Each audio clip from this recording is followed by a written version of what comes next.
একজন মায়ের কাছে প্রতিটি সন্তান অত্যন্ত আদরের, সে সুস্থ হোক কিংবা প্রতিবন্ধী। তেমনই একজন মা হচ্ছে দেলোয়ারা বেগম। জন্মের পর থেকে 3টি সন্তান তার প্রতিবন্ধী। বৃদ্ধ দেলোয়ারা বেগম 4 সন্তানের জননী। জন্মের পর 3টি সন্তানই প্রতিবন্ধী এবং একটি মেয়ে সুস্থ ছিল, তাকে অন্যত্র বিয়ে দেওয়া হয়েছে। তার মধ্যে তার একটি মেয়ে গত 1 মাস আগে মারা গিয়েছে এবং 2জন প্রতিবন্ধী সন্তান রয়েছে, একটি ছেলে একটি মেয়ে।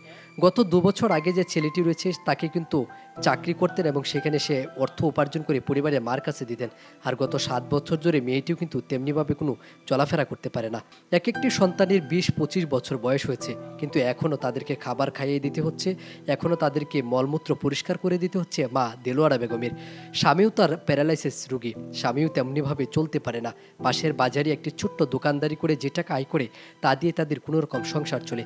অর্থের অভাবে নিজের প্রতিবন্ধী সন্তানদেরকে কোনো চিকিৎসা করাতে পারছে না বৃদ্ধ মা দেলোয়ারা বেগম। কিন্তু তারপরও নিজের সন্তানের প্রতি কখনো তার বিরক্তি আসে না।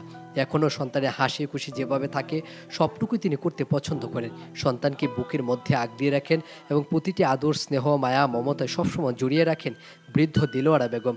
সন্তানদের প্রতি এমন বিরল ভালোবাসার যে গল্পটি আপনাদেরকে বলছি, এটি হচ্ছে গাজীপুরের কালিয়াকৈর উপজেলার রতনপুর এলাকায়। দীর্ঘদিন ধরে কিন্তু এই প্রতিবন্ধী সন্তানদেরকে লালন পালন করছে বৃদ্ধ মা দেলোয়ারা বেগম। আশপাশের লোকজন এমন মানবিক ঘটনা দেখে সবাই কিন্তু দেলোয়ারাকে অনেক বাহবা দিচ্ছে এবং অনেকে যার যে জায়গা থেকে সাহায্য সহযোগিতা করার চেষ্টা করছে।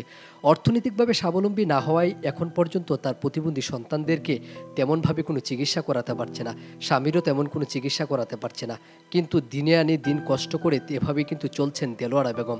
নিজের সন্তানের প্রতি অগাধ ভালোবাসা থেকে একটি রুমে ছেলে অন্য রুমে মেয়েকে রেখে সারাদিন তাদের পিছনে লেগে থাকতে হয় মা দেলোয়ারা বেগমের।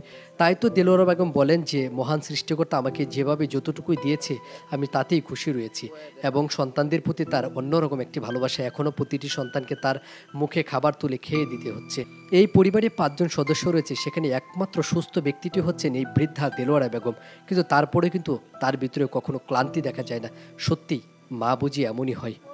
আমার সন্তান হয়েছে 4 জন। মেজো মেয়েটা ভালো, মেজো মেয়েটা পরের বাড়ি বিয়ে দিছি, সে ভালোই আছে। এখানে 3 জন নিয়ে আর কি আমি সাগরে পড়ছি। আমার স্বামীটা হয়ে গেল অসুস্থ, এখন আমি খুব দুরবস্থা আমার। কিভাবে চলতেছেন, কিভাবে চলতেছি বাবা, মানুষের সহযোগিতা করতেছে, এই যে চলতেছে।